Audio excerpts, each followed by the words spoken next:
Queridos irmãos, queridas irmãs, bom dia! Hoje é quinta-feira, dia 14 de novembro. Estamos na 32ª semana do Tempo Comum. E é com alegria que iniciamos esse dia, meditando a Palavra de Deus, começando o nosso dia com a nossa Lexio Divina, nossa leitura orante.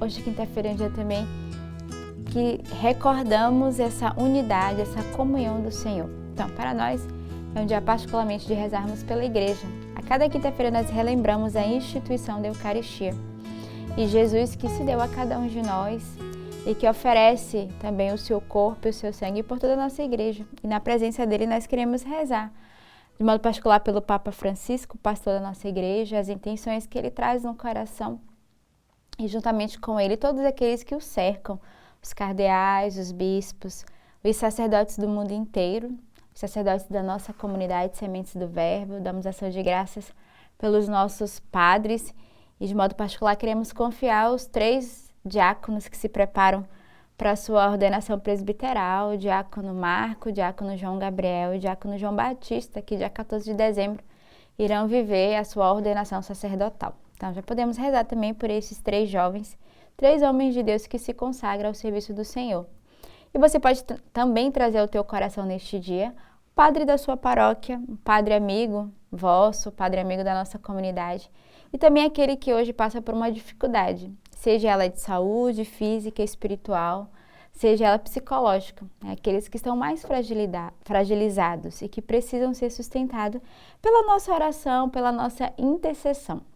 Na quinta-feira também, na nossa comunidade Sementes do Verbo, guardamos esse dia para renovarmos a nossa unidade, a nossa comunhão uns com os outros, e vemos o lava-pés, que é esse pedido de perdão, de reconhecer as nossas faltas, nossas fragilidades e recomeçarmos no amor, porque o amor ele cobre uma multidão de faltas. Então, eu convido também você a fazer essa experiência de hoje, pensar quem são as pessoas que eu preciso me reconciliar, que eu preciso viver esse momento de perdão, de lava-pés, para viver essa unidade uns com os outros, mas também com toda a nossa Igreja. E hoje, nesse dia 14, na quinta-feira, a liturgia da nossa Igreja nos traz, na primeira leitura, retirada da carta de São Paulo a Filemon. Caríssimo, grande alegria e consolo tive por causa de tua caridade. Os corações dos santos foram reanimados por ti, irmão. Por esse motivo, se bem que tenha plena autoridade em Cristo para prescrever-te tua obrigação, prefiro fazer apenas um apelo à tua caridade. Eu, Paulo, velho como estou, e agora também prisioneiro de Cristo Jesus, faço-te um pedido em favor do meu filho, que fiz nascer para Cristo na prisão, Onésimo. Antes, ele era inútil para ti. Agora, ele é valioso para ti e para mim. Eu o estou mandando de volta para ti. Ele é como se fosse o meu próprio coração. Gostaria de tê-lo comigo, a fim de que fosse teu representante, para cuidar de mim nesta prisão, que eu devo ao Evangelho. Mas eu não quis fazer nada sem o teu parecer, para que a tua bondade não seja forçada, mas espontânea. Se ele te foi retirado por algum tempo, talvez seja para que o tenhas de volta para sempre. Já não como escravo, mas muito mais do que isso, como um irmão querido, muitíssimo querido, para mim. Quanto mais ele o for para ti, tanto como pessoa humana, quanto como irmão no Senhor. Assim, se estás em comunhão de fé comigo, recebe-o, como se fosse a mim mesmo. Se em alguma coisa te prejudicou ou se em alguma coisa te deve, põe em minha conta. Eu, Paulo, de meu punho o escrevo. Eu pagarei, para não dizer que tu mesmo me deves a própria vida. Sim, irmão, deixa que eu te explore no Senhor. Conforta em Cristo meu coração.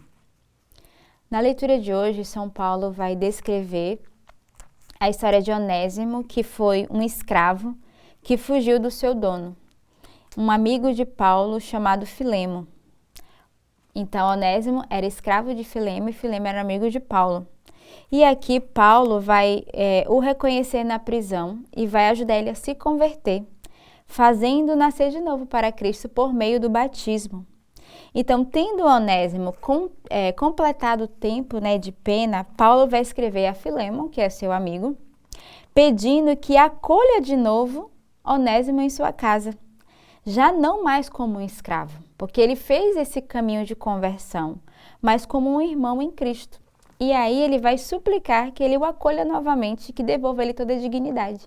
E Paulo até se compromete a pagar, tudo que foi a dívida. E ele vai dizer, se antes ele não era precioso para ti, agora será. Porque Paulo foi testemunha da obra de conversão na vida deste prisioneiro, deste escravo Onésimo. E ele está ali atestando Onésimo como um próprio filho que ele traz no coração. Paulo vai dizer, ele é como meu próprio filho. E por isso ele quer que Filemo cuide de Onésimo também, como se fosse esse filho que Paulo gerou na prisão. Então, mesmo diante das nossas dificuldades, porque Paulo estava preso, nós podemos, nas nossas prisões, nas nossas dificuldades interiores, quando nós não estamos voltados para nós podemos também gerar outras pessoas, podemos ser canal, ainda na escuridão, podemos ser canal de graças para outros que passam pela mesma situação. Então, Paulo estava preso, fazendo seu caminho de conversão na prisão e vai convidar também Onésimo a fazer a mesma experiência. Então, ele gera um filho na prisão, ele gera um filho de Deus através do seu testemunho, dando a ele o batismo, essa dignidade de filho de Deus. O salmo de hoje é o Salmo 145. Feliz quem se apoia no Deus de Jacó. O Senhor faz justiça aos que são oprimidos. Ele dá alimento aos famintos. É o Senhor quem liberta os cativos. O Senhor abre os olhos aos cegos. O Senhor faz erguer-se o caído. O Senhor ama aquele que é justo. É o Senhor quem protege o estrangeiro, quem ampara a viúva e o órfão, mas confunde os caminhos dos maus.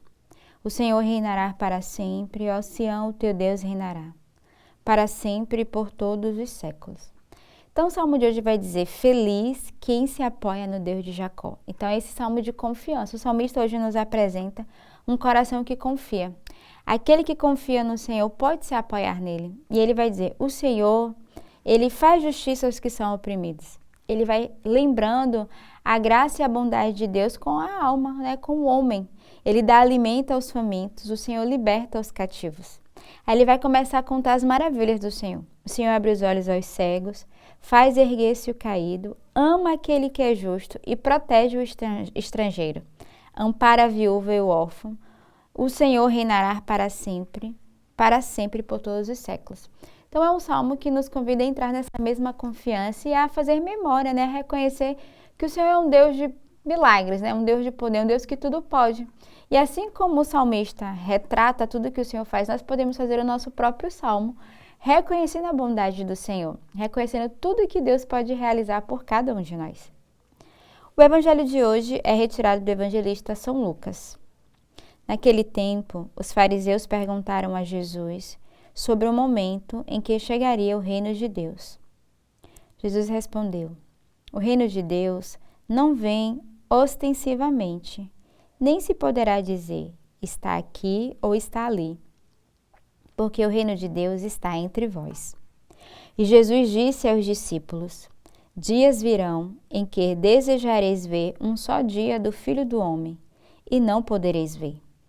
As pessoas vos dirão, ele está ali, ou ele está aqui. Não deveis ir nem correr atrás, pois como o relâmpago brilha de um lado até o outro do céu, assim também será o Filho do Homem no seu dia. Antes, porém, ele deverá sofrer muito e ser rejeitado por esta geração. O evangelho de hoje, Jesus convida os seus seguidores de todos os tempos a se empenharem na edificação do reino, cuja as sementes aqui no Evangelho vai narrar, foram lançadas no coração de cada pessoa.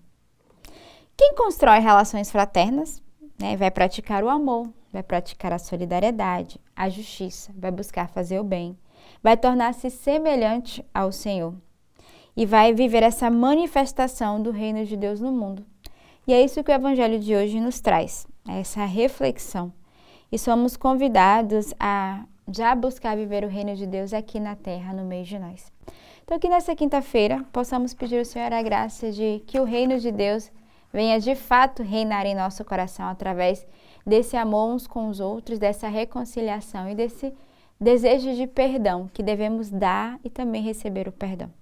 Então, nessa quinta-feira eu desejo que renovemos a nossa unidade, a nossa comunhão uns com os outros.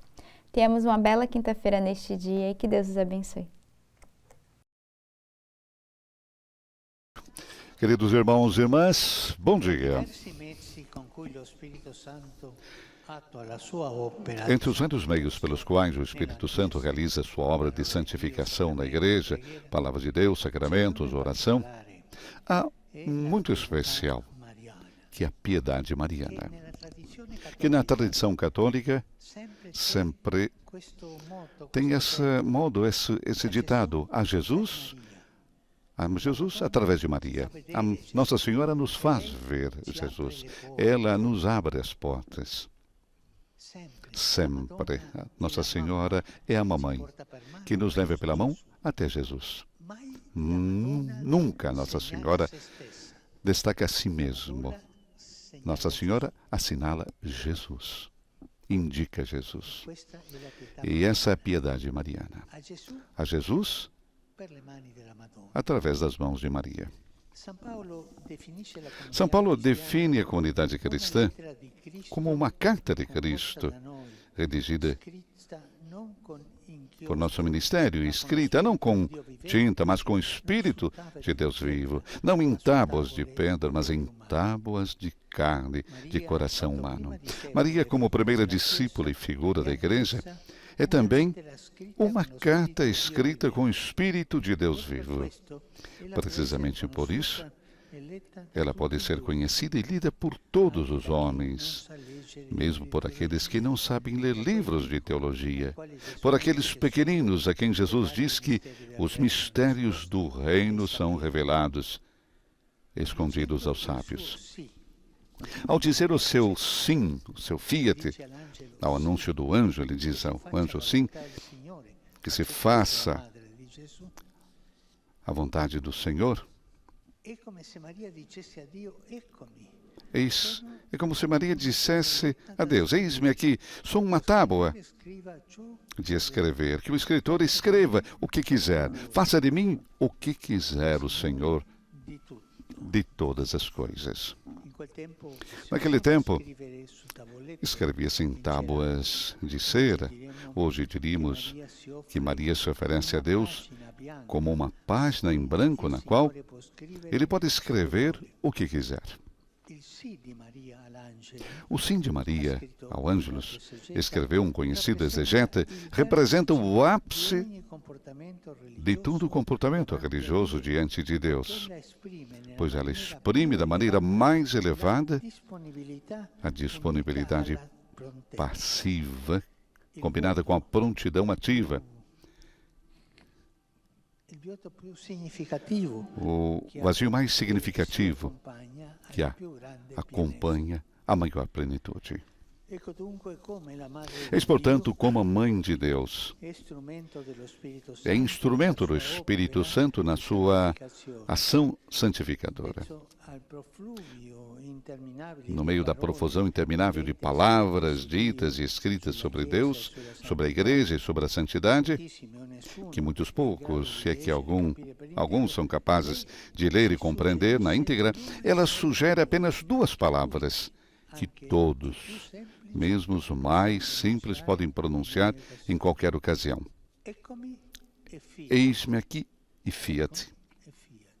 Eis-me aqui e fiat. Maria é aquela que disse sim a Deus. E com o seu exemplo e a sua intercessão, incita-nos a dizer-lhe também o nosso sim a Ele. Cada vez que nos vemos confrontados com uma obediência a cumprir ou uma prova a superar. Em todos os momentos da sua história, mas particularmente nesse momento, a Igreja encontra-se na situação em que se encontrava a comunidade cristã após a ascensão de Jesus ao céu.